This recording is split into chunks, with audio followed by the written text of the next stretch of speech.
네, 한반도 비핵화를 위한 북미 협상 2라운드가 시작이 됐지만 양측은 확연한 입장 차이를 드러냈습니다. 비핵화를 위해서는 더 많은 시간과 노력이 필요할 것으로 보입니다. 네, 반면에 양측이 실무단을 구성해서 대화의 모멘텀을 이어가기로 한 부분은 긍정적으로 평가되는데요. 관련 내용을 민정훈 국립외교원 교수 모시고 이야기 나눠보겠습니다. 어서 오십시오. 네, 안녕하세요. 오셨습니까? 민 교수님, 미국과 북한 이렇게 표현하는 곳이 있더라고요. 악마의 디테일이 이제 본격적으로 시작이 됐다. 지난 주말 상황 일단 좀 살짝 정리를 해 주셔야 될 것 같습니다. 예, 미국 측에서 연구소에서 폼페이오 국무장관이 방북하기 전에 예. 미션 임파서블보다 더 어려운 임무를 맡았다 이렇게 얘기가 나올 정도로 그렇죠. 쉽지 않은 협상이 될 거다 이렇게 예상이 됐었습니다. 말씀하신 것처럼 또 악마는 디테일있다 이렇게 얘기한 것처럼 이제 북한과 미국이 가장 주요 의제라고 할 수 있는 가장 쟁점이 되는 부분이라고 할 수 있는 비핵화 시간표라든지 예. 어떤 신고 검증 문제에 대해서 그래서 이제 북한과 미국이 이견을 좀 보여주었다 이렇게 볼 수가 있습니다. 그러니까 미국 측은 아무래도 이제 신속한 비핵화를 이행해야지만 그거에 따른 체제 안전 보장이나 아니면 이제 대북 제재가 해제될 수 있을 것이다 이런 예. 입장을 고수하고 있었고 그래서 이번에 들어가서 이제 구체적으로 비핵화 시간표에 대해서 논의를 하고 그리고 이와 더불어서 북한 측에게 어떤 철저한 신고를 요구를 한 것 같습니다. 그런데 이에 반해서 북한은 이제 지금까지 북한이 선제적으로 해온 조치에 대해서 이제 미국이 그에 상응하는 체제 안전 보장 조치를 해줘야 된다. 그래서 연락사무소 설치라든지 북미 간의 교류라든지 아니면 종전선언 정도의 체제 안전 보장은 해줘야 된다. 이런 주장을 한 것 같아요. 그렇지만 네. 그것을 갖다가 미국이 받아들이지 못하면서 이제 구체적으로 비핵화 시간표라든지 신고에 관한 구체적인 어떤 합의상은 나오지 못한 채 이제 워킹그룹만 구성해서 이제 논의를 하겠다. 그리고 그 이외에 유해 송환 문제에서 논의를 하겠다. 이 정도의 어떻게 보면 저희가 기대했던 것보다는 약간 좀 아쉬운 예, 실무적인 구체적 부분에서 아쉬운 이런 협상 결과가 나왔다 이렇게 볼 수 있겠습니다. 알겠습니다. 어쨌든 미국과 북한이 첫 번째 실무 협상에서 좀 이견을 나타낸 건데요. 이에 대해서 좀 우려의 목소리도 나오고요. 아직은 첫 술에 배부를 수 없다 이런 이야기도 나오는데 교수님 의견 좀 어떠신가요? 네, 저도 그거에 전적으로 동의를 하고 있습니다. 쉽지 않을 거라고 예상이 됐었던 부분이지만 그래도 다행스러운 것은 이제 북한과 미국이 판을 깨지는 않겠다라는 그런 부분을 명확히 해줬기 때문에 이번 이제 어떻게 보면 또 다른 실무 협상에서의 상견례를 통해 가지고 북한과 미국이 가지고 있는 입장을 한번 확인했다. 그래서 이 어떤 첫 만남을 통해 가지고 이제 북한과 미국이 어느 정도까지 자신들의 의견을 내세울 수 있으면 그걸 통해서 의견이 조율이 가능하겠는가 이런 어떻게 보면 간을 봤다 이렇게 볼 수가 있거든요. 그렇기 때문에 이번에 어떤 결과를 바탕으로 해서 여전히 미국과 북한이 기싸움은 계속 하겠지만 조금씩 실무적으로 어떤 신고나 검증, 비핵화 시간표에 대해서 조율해 나갈 것이다 이렇게 보고 있습니다. 당연히 미국과 북한의 견해차가 있을 수 있다. 이건 어느 정도 예상을 한 부분이고 예상했던 결과물이 나오지 않았다. 앞으로 더 잘하면 된다라고 생각은 하지만 현재 상황을 보면 미국에선 처음에 이게 진전이 있었다라고 이야기를 했는데 북한이 바로 아주 강하게 거칠게 나왔습니다. 그러니까 이걸 보면 판을 깨고 싶어 하지 않는 건 좀 미국 측이 좀 더 강한 게 아닌가라는 그런 생각도 해볼 수 있을 것 같은데 어떻게 보십니까? 글쎄요, 그 부분에 대해서 좀 의견이 좀 분분한데요. 제가 네. 생각할 때는 사실은 판을 깨고 싶지 않은 건 북한이 더 좀 절실할 거라고 생각합니다. 네. 잘 생각해 보시면 지금까지 북한이 선제적인 조치를 해왔고요. 그거에 따라서 미국에게 상환의 조치를 해달라고 그러는데 사실 미국 측에서 본다면 어떻게 보면 저희하고 좀 생각이 다를 수 있지만 미국 국내적으로 본다면 과거에 어떤 북한이 미국을 속여왔던 그런 경험도 있고 그리고 지금까지 미국이 어떻게 본다면 북한이라는 은둔국가의 독재자라는 김정은 위원장을 보통 국가의 지도자로서 미국의 지도자 동등한 입장에서 어떤 만나주고 협상을 했다는 그 자체만으로도 굉장한 양보를 했다. 이러한 목소리가 좀 분위기가 굉장히 좀 팽배했습니다. 그렇기 때문에 지금까지도 북한이 과연 비핵화 의지를 진실로 보이는가 이거에 대해서 부정적 의견이 많기 때문에 사실 트럼프 행정부도 북한과 좋은 협상 결과를 내고 싶지만 그렇게 국내적인 정책 입장을 본다면 그렇게 녹록한 형편이 아니거든요. 예. 그런 면을 본다면 미국 측에서는 최선을 다하고 있다고 생각을 하고 있고요. 반면에 북한 같은 경우에는 말씀드린 것처럼 잘 아시는 것처럼 이제 병진 노선에서 이제 사회주의 경제 건설로 이제 바뀌어 나왔단 말이에요. 그래서 뭔가 가시적인 성과를 보여줘야지만 이제 대내적으로도 자신이 그 김정은 정권이 나갈 수 있는 발을 이제 추구할 수가 있는데 만약 여기서 판이 깨지면 어떻게 보면 북한으로서는 돌아갈 그런 곳이 없는 거예요. 예. 그렇죠. 다시 또 병진으로서 돌아갈 수도 없을 것이고 그렇다고 해서 뭐 중국과의 어떤 협력을 통해서 지금 어떤 경제적 어려움을 타겠다. 그거는 어려운 것이거든요. 왜냐하면 여전히 또 대북 제재가 진행되고 있기 때문에 중국이 아무리 그 북한을 도와준다고 얘기를 해도 대북 제재를 넘어서는 그 국제사회가 대북 제재를 하고 있는 그걸 넘어서서 북한을 도와주기는 굉장히 어려운 상황이기 때문에 그러한 면을 고려해 본다면 사실은 가장 절실한 건 북한이라 보고 있습니다. 그리고 저는 여전히 판을 주도하는 것은 미국이기 때문에 그런 부분에서 본다면 앞으로도 이제 그 판이 어떻게 진행되는 걸 본다면 여전히 미국이 주도권을 가지고 있을 것이고 그거에 대해서 북한이 얼마만큼 맞춰갈 수 있느냐. 그래서 그렇다 맞춰가는 노력에 북한의 노력에 대해서 얼마만큼 미국이 용인해 줄 수 있느냐. 좀 이렇게 물러줄 수 있는가가 저희가 볼 때 팔이 얼마나 이렇게 순탄하게 갈 수 있는가를 이렇게 볼 수 있는 그런 촉도다라고 지난주 보십니다. 상황만 놓고 봤을 때 그냥 단순하게 생각을 해서 북한과 미국이 이야기가 그렇게 썩 잘 된 것 같진 않고 당연히 그러면 북한에서 분명히 어떤 식으로든 입장이 나올 걸 폼페이오 장관이 몰랐을 리가 없는데 그럼에도 불구하고 진전이 있었다라고 이야기를 한 부분 그냥 처음부터 좀 만족스러운 결과는 아니다. 추후에 더 이야기를 하겠다라고 이야기를 하지 않고 마치 긍정적인 것 같은 발표를 한 이유가 어디 있다고 보십니까? 그러니까 충분한 논의를 했다고 생각을 하고 있습니다. 이번에 협상단의 면모를 보시면 미국이나 북한이나 지금 이전에 판문점이라든지 싱가포르에서 협상을 했던 그 대표단이 그대로 들어갔어요. 그렇기 때문에 지금 그 북미 정상회담 이전에 어떤 협상이 계속 지속되고 있다 이렇게 볼 수가 있겠고요. 그래서 이번에 북미 대표단이 만나가지고 그 부분에 대해 충분히 논의를 했을 거라고 생각합니다. 비핵화 시간표라든지 이제 그 신고 검증 부분에 논의가 되고 프론트 로딩까지 초기 조치까지도 논의가 됐을 거라고 보는데요.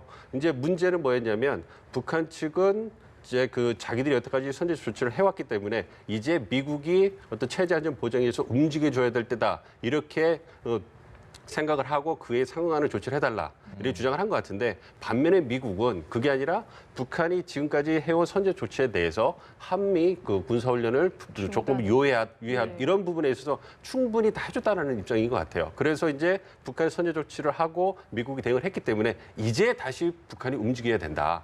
그렇기 때문에 또 다른 움직임을 해줘서 확실한 답을 주어야지만 예를 들어서 말씀드린 또 비핵화 시간표라든지 그 신고 검증 문제 그리고 초기 그 조치 문제에 대해서 북한이 어떠한 그 확실한 답을 주어야지만 이제 그에 상응한 미국도 체제 안전 보장 조치 즉 연락사무 설치라든지 종전선언을 해줄 수 있다. 가시적인 성과가 나와야 된다. 이거 그러니까 미국 그 국내적으로 어떤 여론이나 독자들에게 그 보여줄 수 있는 가지의 성과가 나와야지만 미국 측도 북한의 입장을 들을 수 있다. 이런 입장인 것 같아요. 거기서 이제 양측이 이견이 나타나서 이제 그러한 결과가 나왔다고 생각하고 있습니다. 알겠습니다. 네, 지금 말씀하신 대로 북한의 조치에 대해서 우리나 미국이나 한미연합훈련을 유예를 했고 이에 대해서 다시 입장이 나와야 되는데 거기에 대해서 북한은 이거는 가역적이다. 언제든 다시 재개할 수 있는 것이다. 뭐 미사일 실험장 폐쇄나 이런 것과는 다르다.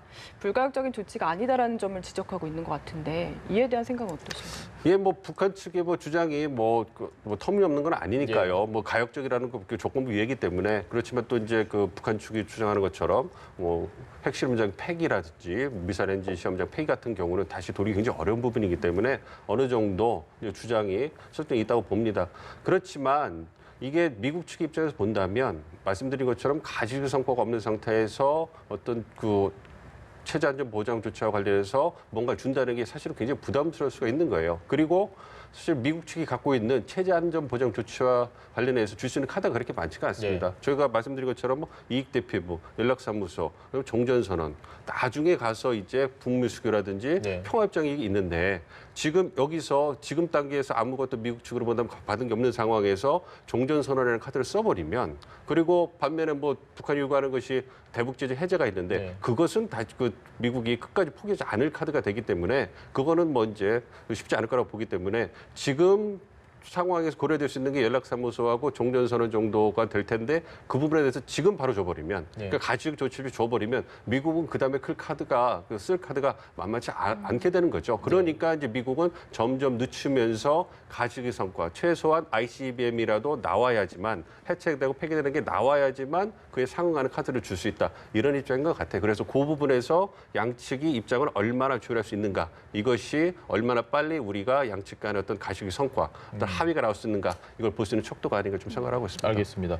이번 고위급 회담이 끝나고 보면 북한이 집중을 조금 하는 부분은 종전선언이지 않나라는 그런 인상을 받았습니다. 물론 뭐 그게 전략일 수도 있겠지만 하지만 그럼에도 불구하고 북한이 왜 이렇게 종전선언에 집중을 하는가 이 부분에 대한 의구심은 좀 생기기 마련입니다. 어떻게 보십니까? 그러니까 북한이 종전선언에 집중하는 이 부분은 일단 그 저희 판문점 선언에서 종전선언과 평화협정을 연내에 이제 그 3자 혹은 4자가 마무리한다 이렇게 하기 때문에 그런 부분도 근거가 또 있고요.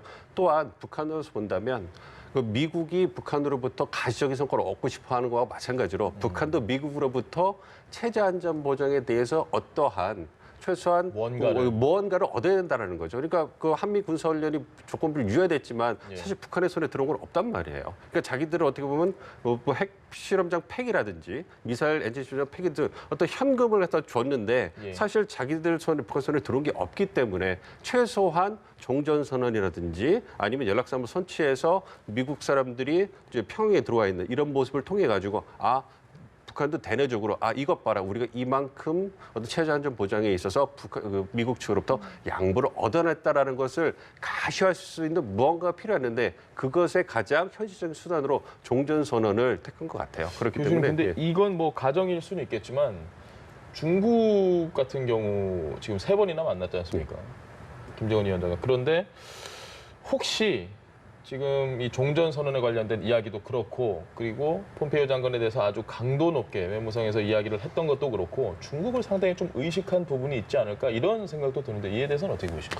글쎄요, 중국을 의식한 부분도 뭐 없다고는 할 수 없겠습니다만 그래도 제가 지금 생각할 때는 북한과 미국이 지금 양자 대화를 하고 있기 때문에 오롯이 그 북한과 미국 양자 관계에서 자기들의 이득을 위해서 움직인다고 생각을 하고 있습니다. 그리고 뭐 북한이라는 나라가 뭐 중국을 전략적으로 이용을 하지만 뭐 전통적으로 봤을 때 뭐 중국이 굉장히 무슨 뭐 우호적이나 이런 아니기 때문에 전략적인 움직임을 보이는 나라이기 때문에 지금 상황에서 뭐 미국에 대해서 어떤 협상을 높이기 위해서 중국을 약간 이용하는 부분이 있을지 모르겠지만 뭐 중국을 배려하거나 아니면 중국 측을 뭐 좀 더 가까이 해서 자신들이 얻을 게 더 많거나 이런 거는 아니라고 보거든요. 그러니까 말씀드린 것처럼 여전히 키는 미국이 지고 있고 중국도 어떤 북한을 도와주기 위해서는 그러니까 그래도 대북 제재가 풀려야 되는데 그 키를 쥐고 있는 것이 미국이기 때문에 그렇기 때문에 중국 측으로도 지금 대북 제재가 완화돼야지만 전략적 자산이라고 하는 북한을 계속 영향력 하에 둘 수 있기 때문에 여전히 요구하고 있고 그것을 잘 아는 미국이 절대 안 주려고 하고 있단 말이에요. 그렇기 때문에 현재 상황에서 북한이 중국에게 많이 경도가 돼서 미국이 굉장히 불편해지거나 전략적으로 굉장히 어려운 측면에 처한다면 그것은 북한에게도 절대 이루어질 수 없는 결과가 나올 수 있다고 보고 있습니다. 알겠습니다. 네, 어쨌든 이번 만남이 시작이라고는 하지만 사실 9시간 동안 고위급 회담을 했는데 뭔가 이렇다 할 성과가 없거든요. 이를 두고서 애초에 좀 이런 핵 문제, 비핵화에 대한 근본적인 차이를 짚고 넘어가지 않은 점이 문제였다. 이렇게 지적하는 부분도 있는데 이 부분은 좀 어떻게 보세요? 글쎄요, 그 부분이 이제 점차 좁혀가는 그 과정이라고 보고 있고요. 저는 개인적으로 이제 그 북미 정상회담 이전에 나왔던 트럼프 모델이라는 것이 여전히 좀 살아 있고 그것이 작동을 하고 있는데 그 과정이 이제 디테일에 들어오면서 이제 천천히 가고 있다. 그래서 이번 만남을 제가 생각해 본다면 평가해 본다면 트럼프 모델을 작동시키는 데 있어서 굉장히 슬로우 스타트다. 그러니까 간을 보는 첫 번째 어떤 계기가 됐고 이제 그걸 통해서 북한과 미국이 어떠한 생각을 갖고 있는가 다시 확인했기 때문에 이제 서서히 접근해 갈 것이다. 그렇지만 긍정적인 부분은 이제 판을 깨지 않을 것이라는 게 양측 분명히 했고 그리고 협상 팀들이 워킹 그룹이라든지 협상 그룹이 이제 변한 게 하나도 없기 때문에 그 부분에서 이제 양측 지도자 특히 김정은 위원장의 결단이 딱 들어선다면 어떤 협상 실무상의 실무진들 사이의 협상은 굉장히 급무살을 탈 수 있다 이렇게 좀 생각을 하고 있습니다. 알겠습니다.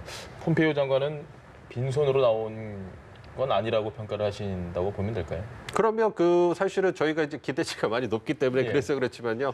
뭐 말씀하신 것처럼 이제 워킹 그룹을 구성해서 어떤 예. 북미 협상의 틀을 만들었고요. 그다음에 유해 송환 문제라든지 유해 송환 문제가 왜 크냐면 이것이 국내적으로 굉장히 폭발력을 가질 수 있는 이슈입니다. 그러니까 트럼프 대통령이 가진 가장 큰 어려움이 북핵 협상 관련 가장 큰 어려움이 지금 미국 국내 여론이거든요. 예. 근데 그 부분에 있어가지고 여론이 또 유해 송환 문제로 인해 가지고 그 결과로 인해서 좀 더 그 긍정적으로 바뀐다면 트럼프 행정부가 북한을 대하는 데 있어서 훨씬 더 동력을 얻을 수가 있는 부분이 있기 때문에 그 부분에 대해서 긍정적인 부분이고요. 그거 관련해서 또 다른 부분도 차근차근 나가고 있기 때문에 저희가 처음에 예상했던 것처럼 높은 건 아니지만 예. 그 충분한 어떤 의미 있는 진전은 있었다 이렇게 보고 있습니다. 알겠습니다. 베트남 이야기를 좀 해보겠습니다.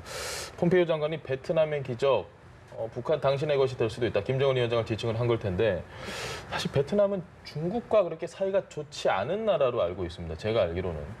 이건 좀 어떤 의미로 우리가 해석을 해봐야 될까요?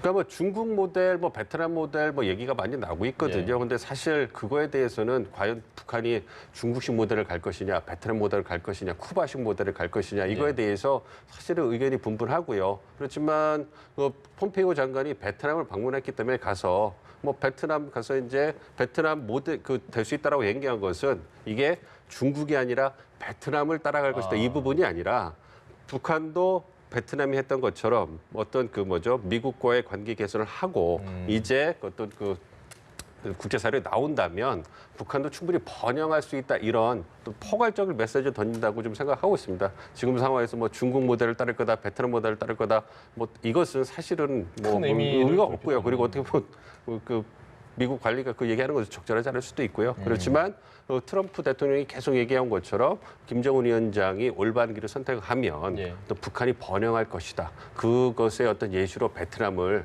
방문했을 때 또 지목한 게 아닌가 이렇게 생각하고 있습니다. 알겠습니다. 그리고 폼페이오 장관은 뭐 애초에 크게 뭐 꼭 만나야 된다고 계획은 하지 않았다고 하지만 어쨌든 김정은 위원장과의 만남은 3차에선 없었거든요. 이 부분 역시 저희가 크게 의식하지 않아도 될까요?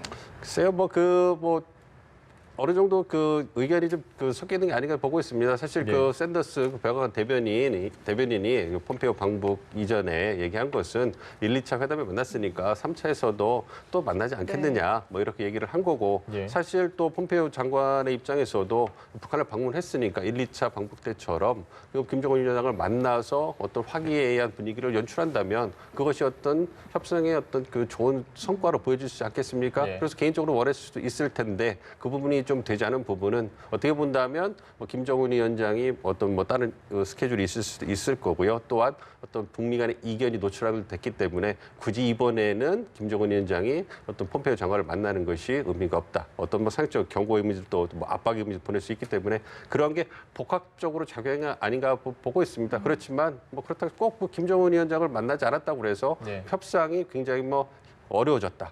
부정적이다. 그렇게 볼 것까지는 없다. 이렇게 좀 보고 있습니다. 알겠습니다. 마지막 질문 하나 드리겠습니다.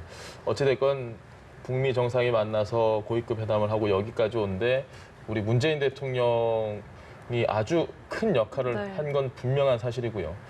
이 상황에서 이제 문재인 대통령 우리나라의 역할 이 부분에 대해서 가장 큰 물음표가 좀 붙는 건 사실인 것 같습니다. 이 부분에 대해서 어떻게 보십니까?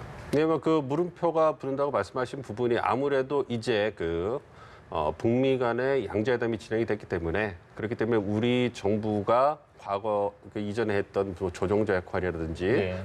일각에 나왔던 중재 역할을 하기가 좀 애매해졌다. 그래서 요즘 나오는 얘기가 촉진을 해줘야 된다 이런 역할이 얘기가 많이 나오거든요. 그러니까 양자회담에 딱 들어가니까 사실은 우리 정부가 어떤 주도적으로 이렇게 해줄 부분이 많지 않은 건 사실이에요. 그렇기 때문에 지금 북미 어떤 협상이 진행되는 걸 잘 지켜보고요. 그리고 이제 우리 정부에서 얘기했던 것이 남북 관계와 북미 관계의 어떤 선순환적인 구조가 있기 때문에 예. 우리는 이제 그 판문점 선언에서 어떤 이행했던 그런 협의에 대해서 이제 계속 이제 꾸준히 좀 협의를 좀 진전치에 나가고요, 북한과. 그와 더불어서 북미 관계가 이제 삐걱삐걱거리는 상황이 있을 수 있기 때문에 이제 그 정상회담 전에 북미 정상회담 전에 문재인 대통령께서 보여주셨던 어떤 외교적 행보 그게 좋은 예가 되듯이 그렇듯이 이제 촉진할 수 있도록 그러니까 네. 북미 간에 이견이 있으면 이견을 조율할 수 있도록 이제 얘기를 듣고 이제 설득을 하는 부분을 해줘야 될 것이고 그리고 미국 측에서도 우리의 국익을 대변할 수 있는 비핵화에 대해서 꾸준하게 이제 또 의견을 전달하고 또 소통하는 것 그것도 북한과도 마찬가지겠죠. 그런 역할을 해주셔야 되기 때문에 사실은 이제 과거에도 이전에도 많은 일을 해주셨지만 네. 앞으로는 할 일이 훨씬 더 많을 거라고 보고 있어요. 그래서 이제 그런 촉진자 역할을 꾸준히 해주시는 게 가장 중요하지 않을까 생각하고 있습니다. 알겠습니다. 민정훈 국립외교원 교수와 함께했습니다. 말씀 잘 네, 들었습니다. 고맙습니다. 감사합니다.